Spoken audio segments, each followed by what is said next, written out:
जय हिंद दोस्तों, मैं हूं आपका दोस्त चेतन विस्पुते। दोस्तों, आज के इस वीडियो में हम लोग डिस्कस करने वाले हैं डायरेक्ट टैक्स के अंदर जो मेजर चेंजेस को प्रपोज किया गया है उसके बारे में। डायरेक्ट टैक्स के अंदर जो असेसमेंट प्रोसीजर है वहां पर भी बहुत सारे चेंजेस किए गए हैं, अमेंडमेंट्स प्रपोज किए गए हैं, बट उसे हम आज के इस वीडियो में डिस्कस नहीं करेंगे, उसे अलग से कोई और वीडियो में डिस्कस करेंगे। आज हम जो चीज डिस्कस करने वाले हैं वो डे टू डे प्रैक्टिस के अंदर या नॉर्मल रूटीन जो आपकी बिजनेस प्रैक्टिस है, या अगर आप कंसल्टेंट हो, सीए हो, या टैक्स प्रैक्टिशनर हो, तो वो प्रैक्टिस में जो ध्यान रखने वाली चीजें उसे ही डिस्कस करने वाले हैं। और जीएसटी में जो अमेंडमेंट प्रपोज किए गए हैं उसके लिए सेपरेट वीडियो बहुत जल्दी आएगा। सो अगर आपने चैनल को सब्सक्राइब नहीं किया तो सब्सक्राइब जरूर से कर दीजिएगा, ताकि उसकी जो नोटिफिकेशन है आपको टाइम पर मिल जाए।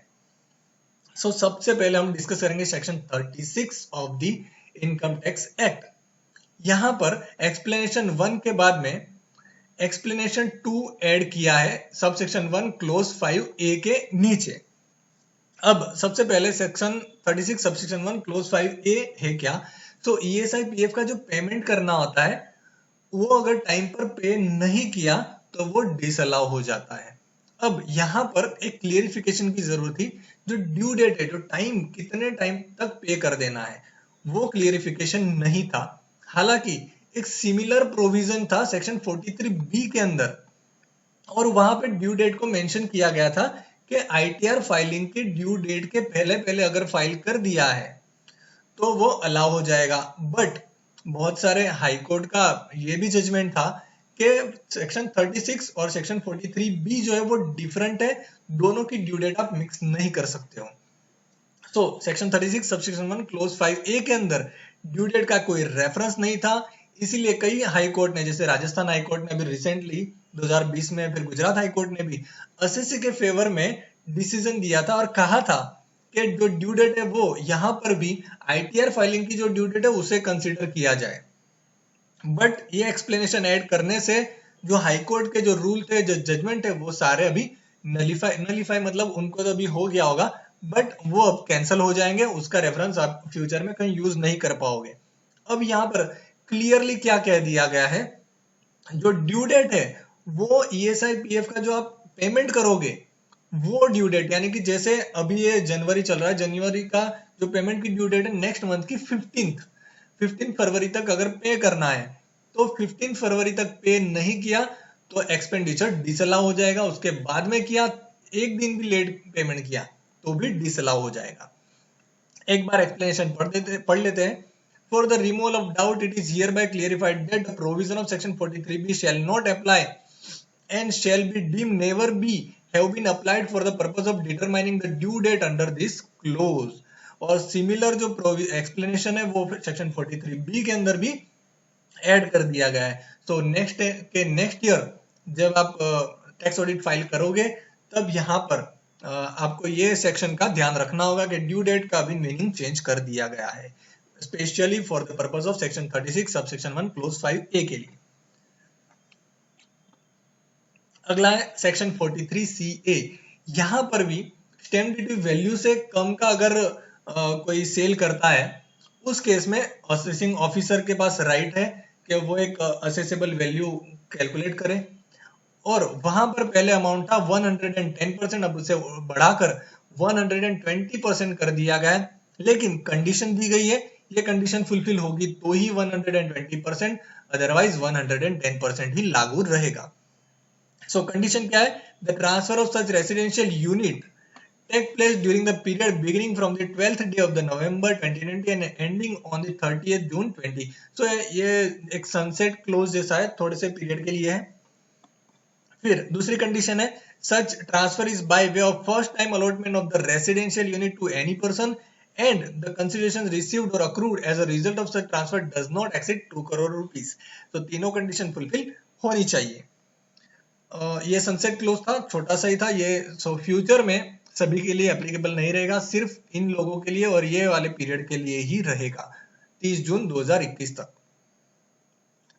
ओके, अगला है section 44AB। Section 44AB main जो है वो कवर करता है टैक्स ऑडिट के लिए। In the income tax act close A of the provision in long line for the word 5 crore rupees the word 10 crore rupees shall be substituted. So इस चीज को बजट में मैडम ने भी डिस्कस किया था और क्लियर कर दिया था कि जो 5 करोड़ की लिमिट है उसे बढ़ाकर 10 करोड़ कर दिया जाएगा। और यहाँ पर आपको बता दूं 95% जो सेल प्रोसीड है वो अदर देन कैश होनी चाहिए, और एक्सपेंस जो है वो भी 95% जितना या उससे ज्यादा का नॉन कैश में होना चाहिए, तो ये सेक्शन एप्लीकेबल होगा। अदरवाइज सेक्शन 44 ए बी में जो टैक्स ऑडिट होते रहता है वो होते ही रहेगा, उस पर कोई इफेक्ट नहीं आएगा। अगला है सेक्शन 44 एडीए। सेक्शन 44 एडीए में कुछ लाइन को रिप्लेस कर दिया गया है और असेसी की जो डेफिनेशन है, लिमिट है, उसे थोड़ा छोटा कर दिया गया है। तो देख लेते हैं इन subsection 1 for the word in the case of N assessee being a resident in India. तो यहां पर पहले क्या था, सिर्फ assessee being a resident India इतना ही कहा था, अब उसे चेंज करके क्या कर दिया गया है, in case of N assessee being individual, फिर है हिंदू अनडिवाइडेड फैमिली और partnership firm other than limited liability partnership firm under the liability partnership act 2018 who is a resident of India. तो यहाँ पर सिर्फ असेसी कहा था, तो असेसी में बहुत सारे लोग कवर हो रहे थे, अब उसे उस स्कोप को कम करके इंडिविजुअल कर दिया, एचयूएफ कर दिया, पार्टनरशिप कर दिया अदर देन एलएलपी। अगर यहाँ पर सिर्फ असेसी देखो तो एलएलपी भी यहाँ पर कवर हो सकता था। अगला है in section 45 of the income tax act. Section 45 mainly deal करता है कैपिटल गेन के ऊपर। सो क्लोज ए सबसेक्शन 1A के अंदर उसके नीचे 1B उसे ऐड कर दिया गया और कहा है जो सेक्शन 10D के अंदर ULIP unit link insurance policy जो है सेक्शन 10D के अगर कवर नहीं हो रहा है, सो वो कहाँ टैक्सेबल होगा, वो अदर सोर्स में नहीं होगा बट कैपिटल गेन के अंदर होगा। सो एक बार पढ़ लेते हैं क्या लिखा हुआ है। A unit link insurance policy to which exemption under 1010D does not apply on account of applicability of the 4th and 5th proviso thereof, including amount allocated by a bonus on such policy, then profit or gain arising from receipt of such amount by such person shall be chargeable to Income Tax Act under the head of capital gain and shall be deemed to be income of such person in the previous year in which such amount was received। And देखिए यहाँ पर receive का है तो receive होगा उस year में होगा। And income taxable shall be calculated in such a manner as may be prescribe. तो मैनर यही रहेगा, कैपिटल गेन के हिसाब से इंडेक्सेशन का जो बेनिफिट मिलने वाला है उसके लिए अलग से प्रिस्क्रिप्शन आएगा तो पता चल जाएगा। अगला है section 45 subsection 4 notwithstanding anything contain in subsection 1 where a specified person. देखिए ये समझने वाली चीज है, ये बहुत ही अलग है। Received during the previous year any capital asset at the time of dissolution और reconstruction of the specified entity. So देखिए डिसोल्यूशन जो होगा पार्टनरशिप फर्म का होगा या कोई एसोसिएशन ऑफ पर्सन होगा उसका हो सकता है। So during the previous year, any capital asset at the dissolution or reconstruction of the specified entity, which represent in the balance in his capital account in the books of account। देखिए his का मतलब partner के capital account, which represent the balance in his capital account in the books of account of such specified entity। जैसे partnership firm के अंदर partner का जो capital account है, बुक्स ऑफ अकाउंट किसका, पार्टनरशिप फर्म का, उसमें किसका अकाउंट, पार्टनर का अकाउंट, उस पार्टनर के अकाउंट में अगर कोई कैपिटल असेट है at the time of dissolution और रिकंस्टिट्यूशन। देन रिकंस्टिट्यूशन का मतलब देखिए पार्टनर ऐड होना या लेस होना दोनों कंसीडर हो सकता है। डिसोल्यूशन में पार्टनरशिप फर्म बंद होना वो भी कंसीडर हो सकता है। देन एनी प्रॉफिट और gain arising from such receipt such capital asset, sorry मैं फिर से रीड करता हूं, एनी प्रॉफिट और gain arising from receipt of such capital asset by the specified person shall be chargeable. देखिए यहाँ पे स्पेसिफाइड पर्सन कौन आएगा, जो पार्टनर है वो आएगा। Shall be chargeable to income tax as an income of such specified entity under the head capital gain and shall be deemed to be the income of such specified entity. इसका मैं मतलब समझाता हूं, एक बार मैं थोड़ा पानी पी लेता हूं। ओके सो देखिए यहां पर क्या होगा, सपोज करो पार्टनरशिप फर्म डिसोल्व हो रही है या तो कोई पार्टनर जो है रिटायर हो रहा है या निकल रहा है फर्म में से। सो उस केस में उसके कैपिटल अकाउंट में, जो फर्म के बुक्स ऑफ अकाउंट में पार्टनर का जो कैपिटल अकाउंट है, वहां पर कोई असेट है जो सामने फर्म की असेट है, अगर वो सेल करने से, वो बेचने से पार्टनर को कुछ रिसीप्ट मिल रही है, कुछ पैसे मिल रहे हैं, सो वो, ये देखिए मिल किसको रहे, पार्टनर को मिल रहे हैं। सो जो भी इनकम होगी, जो गेन होगा, वो पार्टनरशिप फर्म को टैक्सेबल होगा एज अ कैपिटल गेन। फिर से मैं रीड करके आपको समझाता हूं। एनी प्रॉफिट और gain arising from receipt of such capital asset by specified person shall be chargeable to income tax as income of such specified entity। ये स्पेसिफाइड पर्सन और स्पेसिफाइड एंटिटी की डेफिनेशन आगे दी गई है, उसे भी डिस्कस हम कर लेंगे। Under the head capital gain and shall be deemed to be income of such specified entity, यानी कि फर्म की इनकम मानी जाएगी of the previous year in which such capital asset was received by specified person and notwithstanding anything to be contrary contained in this act for the purpose of section 48। so similar amendment section 48 के अंदर भी कर दिया गया है। Section 48 में indexation वो सब की बात की गई रहेगी, किस तरह से कैलकुलेशन रहेगा उसका। अगला है clause A, fair market value of the capital asset on the date of such received shall be deemed to be the full value of the consideration received और accrued as a result of the transfer of such capital asset.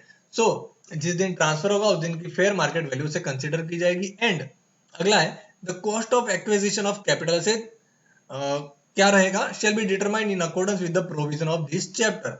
So cost of acquisition के लिए specification दिया है section 48 में, उसके हिसाब से calculation करना रहेगा। Provided that the balance in the capital account of the specified person in the books of account of the specified entity is to be calculated without taking into account increase in the capital account of the specified person due to revaluation of any asset or due to self generation goodwill or any other self generated asset। तो एक capital account में जो asset का calculation करना है, उसमें जो revaluation किया होगा असेट का, उसको ध्यान में नहीं लेना है, और कोई गुडविल होगी सेल्फ जनरेटेड या सेल्फ जनरेटेड कोई असेट होगी, उसको ध्यान में नहीं लेना। आई होप ये सेक्शन आपको समझ में आ गई होगी।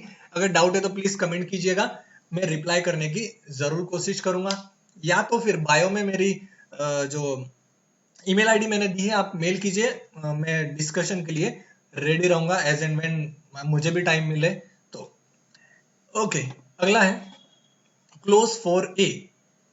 क्लोज फॉर ए में भी सेम चीज है, पहले असेट की बात की है यहाँ पर, तो यहाँ पर असेट की बात ना करते हुए कैपिटल अकाउंट में जितना पैसा उससे ज्यादा अगर मिलता है तो वो बात की गई। फिर भी एक बार रीड कर लेते हैं। At the time of dissolution और reconstitution of the specified entity which is in excess of balance in his capital account in the books of account of such specified entity at the time of its dissolution और reconstitution, then any profit or gain arising from such receipt of such money or other asset by specified person shall be chargeable to income tax as income of such specified entity under the head capital gain and shall be deemed to be the income of such specified entity of the previous year in which such money or other asset was received by specified person and notwithstanding anything contrary contained in this act for the purpose of section 48। Similar amendment section 48 के अंदर भी कर दिया गया है। अगला है section 54 GB of the income tax act. So section 54 GB क्या है, transfer of residential property invested, उसमें से जो गेन हुआ है और वो इन्वेस्टमेंट किया है equity share of eligible company में। सो इसकी डेफिनेशन एलिजिबल कंपनी है वो सेक्शन 54 जीबी में आपको मिल जाएगा। ये एक टाइप का सनसेट क्लोज था जो खत्म हो रहा था 2021 को, बट अब उसे बढ़ाकर 2020 तक कर दिया गया है। ओके, अगला है section 139 of the income tax. ये बहुत बड़ा चेंज है और इसे सबको पता होना चाहिए, बट ये सेक्शन के ऊपर बहुत कम डिस्कशन हुआ है, सो हम डिस्कस करते हैं डिटेल में। एक बार मैं फिर से पानी पी लेता हूं। ओके, सो section 139 sub section 4 clause B. So section 4 जो है वो है बिलेटेड रिटर्न के लिए। सो बिलेटेड रिटर्न में अब टाइम लिमिट रिड्यूस कर दिया गया है। देखते हैं क्या टाइम लिमिट रिड्यूस किया है और कितना टाइम लिमिट किया है। For the word return for any previous year at any time before, ये वर्ड की जगह पे अब हटा के वर्ड कर दिया गया है return for any previous year at any time within 3 months prior to end of the assessment year. Prior to ये वर्ड को रिप्लेस कर दिया, शेल बी सब्स्टिट्यूटेड।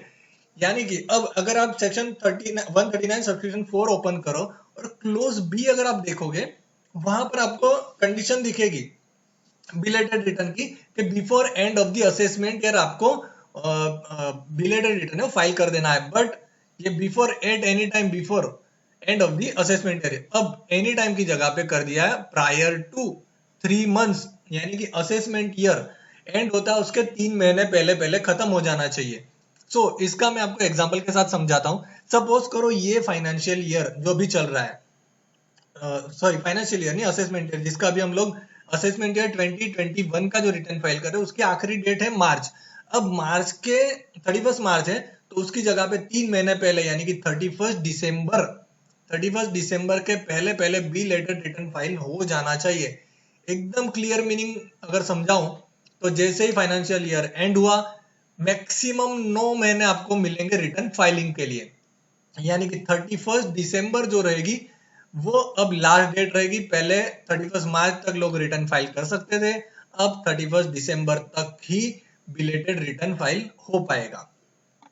अगला है क्लोज 5। क्लोज 5 है रिवाइज रिटर्न के लिए। सो रिवाइज रिटर्न क्या कहता है, he may furnish a revise return at any time before end of the assessment year, ऐसा वर्ड है क्लोज सी के अंदर। बट यहां पर भी अभी वर्ड नया रिप्लेस कर दिया, ही में furnish a revise return at any time within 3 months। सो 3 महीने तक असेसमेंट ईयर एंड होता है, उसके 3 महीने तक ही उसके पहले पहले रिटर्न फाइल कर देना रहेगा, अदरवाइज उसके बाद में फाइल नहीं हो पाएगा। सो ये दो बड़े चेंजेस थे रिटर्न फाइलिंग के अंदर। क्लोज डी ऑफ सब क्लोज 9, यहाँ पे एक्सप्लेनेशन को ऐड किया गया और क्या है, provided that board may by notification in official gazette specified that any of the conditions specified in clause A to F to the explanation shall not apply to such class of assessee or shall apply with some modification as may be specified in such notification। so यहाँ पर board को CBDT को right they दिया गया है कि जो close ए से एफ तक में जो भी कंडीशन है वो कुछ असेसी को अप्लाई हो सकता है, किसी को नहीं हो सकता है, या विथ मॉडिफिकेशन अप्लाई हो सकता है। सो ये जो अमेंडमेंट है उसका सिमिलर जो अमेंडमेंट 143 में होना चाहिए था वो भी कर दिया गया है। अब 143 के अंदर एक अमेंडमेंट है, छोटा सा अमेंडमेंट है, उसे भी डिस्कस कर लेते हैं। Section 143 of the income tax act, उसमें क्लोज 1, सो सेकंड प्रोविजो के अंदर नीचे यहाँ पर ये क्लोज ऐड किया गया है, क्लोज 1 इन सब close 4 for the word disallowance of expenditure indicated, the word disallowance of expenditure or increase in income indicated shall be substituted। so इसका अगर मैं आपको बताऊं, अगर आपने टैक्स ऑडिट रिपोर्ट कई बार फाइल करते हो, आपके ऑडिटर ने कुछ एक्सपेंस डिसअलाउ कर दिए, but at the time of filing of return आपने वो एक्सपेंस डिसअलाउ नहीं किए होंगे, आपको नोटिस दिखेगी कि आपके ऑडिटर ने ये एक्सपेंस जो है वो डिसअलाउ किए, बट आपने रिटर्न में नहीं किया और आपको डिमांड जनरेट करके आ जाएगा नोटिस और आपको वो टैक्स पे करने को कहेगा। अब यहाँ पे सिर्फ वर्ड यूज किया था डिसअलाउंस ऑफ एक्सपेंडिचर इंडिकेटेड, अब उसे चेंज करके कर दिया है डिसअलाउंस ऑफ एक्सपेंडिचर और increase in the income indicated. अब क्या होगा, सपोज करो टैक्स ऑडिट में ऑडिटर ने कोई इनकम भी दिखाई है कि कहा है कि ये इनकम प्रॉफिट एंड लॉस में इंक्लूड नहीं है बट अदर सोर्स में होनी चाहिए थी। सो अगर आपने आईटीआर में नहीं दिखाई है तो ये इनकम इंक्रीज करके भी आपको नोटिस अभी आ सकती है। सो ये तो प्रोसीजरल अमेंडमेंट था, सो इसमें कोई बुरी बात नहीं, अच्छा ही है। ओके, अगला सेक्शन 149 ये रिलेट करता है आपका income escaping assessment of the income 147 और 148 के लिए। यहाँ पर जो टाइम लिमिट दी है रीओपनिंग ऑफ द केस की, वहां उसे घटा के कर दिया गया, पहला 3 साल कर दिया गया है, और क्लोज बी के अंदर 10 साल से ज्यादा का नहीं। अगर जो अमाउंट इन्वॉल्व है एस्केपिंग में, जो असेसमेंट एस्केप असेसमेंट है, वो अगर 50 लाख तक का, 50 लाख से ज्यादा का है, amount is likely to 50 lakh और मोर ऑफ दैट ईयर, उससे ज्यादा का है तो 10 साल तक ओपन कर सकता है। अगर 50 लाख से नीचे का है तो मैक्सिमम 3 साल की लिमिट रहेगी, पहले 4 साल था। अगला, अब ये जो टीडीएस का एक नया अमेंडमेंट है, मुझे पता नहीं चल रहा है कि इसका इम्प्लीमेंटेशन कैसे होगा और इसका कैलकुलेशन भी बहुत भारी काम रहेगा। एनीवे, सेक्शन 194Q, यहाँ पर subsection 1, any person being a buyer who is responsible for paying a sum to any resident referred in this section referred to as a seller, referred in this section referred hereafter in this section referred to as a seller. So जो buyer है, seller को जो payment करेगा उसके ऊपर TDS deduct करना है। Similar provision जो है आपको टीसीएस में भी दिखेगा, जहां पर जो सेलर है वो कलेक्ट करते वक्त टीसीएस कलेक्ट करता है। अब यहाँ पर सेम टू सेम कंडीशन है, जो बायर है वो पेमेंट करते वक्त टीडीएस डिडक्ट करेगा। इसमें कुछ एग्जेम्पशन भी है, वो आगे देख लेते हैं। For purchase of any goods, देखिए सिर्फ गुड्स के केस में लगेगा, ऑफ द वैल्यू और aggregate of such value exceeding 50 lakh rupees in any previous year sale at the time of credit of such sum to the account of the seller और at the time of the payment thereof by any mode whichever is earlier।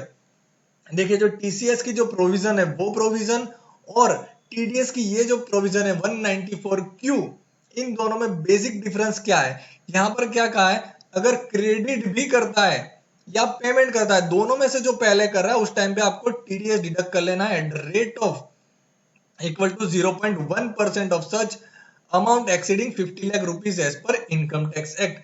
TCS की provision में क्या था, जब वो collect करेगा तभी TCS उसको कलेक्ट करना होता था, बट यहां पर क्या, पेमेंट करेगा या जो उसके अकाउंट्स में, बुक्स ऑफ अकाउंट में सिर्फ क्रेडिट भी कर देगा, दोनों में से जो पहले हो रहा है उस टाइम पे टीडीएस डिडक्ट कर लेना है। अगर पान नंबर नहीं है तो 5% का रेट रहेगा, अदरवाइज बाकी की सारी सेक्शन में 20% का रेट रहता है। ओके, आई होप ये आपको समझ में आ गया होगा 194Q।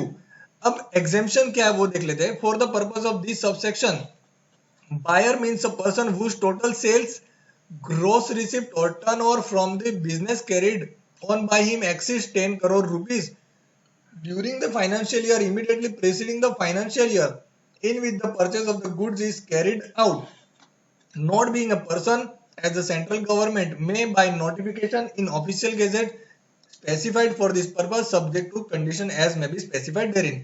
so TDS किसे डिडक्ट करना है, जिसका टर्नओवर 10 करोड़ से ज्यादा है पिछले फाइनेंशियल ईयर में, उसको ही TDS डिडक्ट करना है, सभी को नहीं करना है। तो सिमिलर प्रोविजन जो थी वो टीसीएस में थी, कलेक्ट करने वाले का टर्नओवर 10 करोड़ देखा जाता था। अब यहाँ पर जो पेमेंट कर रहा है उसका टर्नओवर 10 करोड़ देखना है, यहाँ पर जिसे पेमेंट कर रहे हो उसका कितना टर्नओवर है वो नहीं देखना है। यहाँ पर आपको सिर्फ 50 लाख का अगर आप पेमेंट कर रहे हो वही ध्यान में रखना है। अब clause 5, the provision of this section shall not apply to the transaction on which tax is deductible under any of the provision of this act. अगर बाकी की जो सेक्शन है जैसे 194J, 194I, फिर आपका 194C या 194H, वो कोई भी सेक्शन के अंदर अगर आप टीडीएस जो डिडक्ट कर रहे हो तो ये सेक्शन अप्लाई नहीं होगा। दूसरा clause B, tax is collectable under the provision under section 206 other than a transaction to which sub section 1H of 206 applies. So section जो टीसीएस की सेक्शन है 206C वो अप्लाई हो रही है तो भी आपको जो टीडीएस है वो डिडक्ट नहीं करना रहेगा। अब अगला, ये सेक्शन का जो इम्प्लीमेंटेशन है वो बहुत ही अजीब तरह से होगा, पता नहीं कि जो कंप्लायंस जिसे करना है वो किस तरह से करेंगे। सो यहाँ पर हालांकि सारे लोग कवर नहीं होंगे, ज्यादातर सैलरी वाले, इंटरेस्ट पेमेंट वाले और बैंक जो है 194N में जिसको टीडीएस डिडक्ट करना है वही लोग कवर होंगे। सो देख लेते हैं क्या कहता है 206AA। उसके नीचे एक सेक्शन इंसर्ट किया गया है with effect from 1 July 2021, namely 206A B close subsection 1, notwithstanding anything contained in any other provision of this act, where tax is required to be deducted at a source under the provision of chapter other than section 192, 192A, 194B, 194BB, 194LBC और 194N. so other than section, so ये लोग cover नहीं होंगे, means bank cover नहीं होगा, salary वाला cover नहीं होगा. मैंने शायद अगला जो लाइन कही थी वहां पे थोड़ा उल्टा कह दिया था. एनीवे अब यहाँ पर मैं करेक्ट कर रहा हूँ. अदर देन सेक्शन, सॉरी फिर से, okay, where tax is required to be deducted at source under the chapter of the TDS other than section 192, 192A, B, BB, LBC और N. ऑब्वियसली इन लोगों को वो करेंगे भी कैसे, क्योंकि बैंक वाला के सबका रिटर्न थोड़ी मंगवाएगा. एनीवे इन सेक्शन के अलावा बाकी और कोई सेक्शन में अगर टीडीएस डिडक्ट हो रहा है उन लोगों को ये सेक्शन अप्लाई होगी. एनी सम और इनकम और अमाउंट पेड और पेएबल और income tax return credited by a person hereafter referred as a deductee to a specified person. A specified person की definition आगे दी है. The tax shall be deducted at the higher of the following rates, namely at a twice the rate specified in the provision of the act. मतलब जो rate provide किया है उससे double rate, और at the rate और rate in force जो actually at the twice of the rate, और rate in force जो रेट चल रहा है उससे डबल रेट, तो दोनों एक ही हो गया. और एट द रेट ऑफ 5%, तो इन तीनों में से जो ज्यादा होगा वो रेट के ऊपर टीडीएस डिडक्ट कर लेना रहेगा.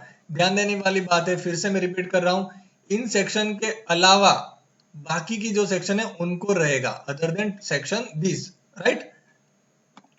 क्लोज सबसेक्शन 2 क्या कहता है? If the provision of section 206AA is applicable to specified person in addition to provision of this section, the tax shall be deducted at a higher of the two rates provided in this section and section 206AA. so 206AA अगर applicable हो रहा है तो higher rate मान के चलना है. अगला है स्पेसिफाइड पर्सन की डेफिनेशन. अब for the purpose of this section, specified person means a person who has not filed the return of the income for both the two assessment year and relevant to the two previous years immediately prior to the previous year in which tax is required to be deducted. So आप जिस साल में tax deduct करना चाहते हो उसके पिछले 2 साल का अगर उसने रिटर्न फाइल नहीं किया है तो डबल रेट से टीडीएस डिडक्ट करना पड़ेगा. तो सबसे पहले आपको टीडीएस डिडक्ट करने के टाइम पर उसका आईटीआर भी मांगना पड़ेगा, भाई दिखा तेरे 2 साल के आईटीआर तूने फाइल किए है कि नहीं किया, अदरवाइज मैं डबल रेट से डिडक्ट करूंगा. For which the time limit for filing return under section 139 subsection 1 has been expired. यहाँ पर फिर से ये सिर्फ इतना ही लिख देते तो बहुत अच्छा था. एक्सपायर्ड का क्यों लिख रहा है मुझे? ऑब्वियसली ठीक है, चलो पिछले 2 साल है तो रिटर्न फाइलिंग की जो ड्यू डेट है वो एक्सपायर हो ही चुकी होंगी. And the aggregate tax deducted at source and tax collected at source in his case is rupees 50,000 or more in each of these 2 previous year. So 2 condition है. पहली चीज, पिछले 2 साल के आईटीआर उसने फाइल नहीं किए होंगे तो, और दूसरी कंडीशन, दोनों कंडीशन फुलफिल होनी चाहिए. The aggregate of the tax deducted at source and tax collected at source in his case rupees 50,000 or more. So TDS की अमाउंट या TCS की अमाउंट जो है वो 50,000 से ज्यादा की होगी तो 2 कंडीशन, रिटर्न फाइलिंग की कंडीशन और 50,000 की जो कंडीशन है टीडीएस की अमाउंट की या टीसीएस की अमाउंट की, तो ये स्पेसिफाइड पर्सन में कवर होगा. Provided that the specified person shall not include a resident who does not have a permanent establishment in India. So non resident को यहां से निकाल दिया है, जिसका परमानेंट पी जो नहीं है इंडिया के अंदर, जिसका P permanent resident permanent establishment India में, वो यहाँ पर फिर से कवर हो जाएगा. ओके, सो सिमिलर प्रोविजन जो है वो टीसीएस में भी अमेंडमेंट कर दिया गया है. सो दोस्तों ये था आज का अपडेट. अगर कोई भी डाउट हो, कोई भी इश्यू हो तो प्लीज कमेंट कीजिए या मेल कीजिए, मैं रिप्लाई देने की जरूर कोशिश करूंगा. Thank you for watching. मिलते हैं अगले वीडियो में. जय हिंद, जय भारत, गुड बाय.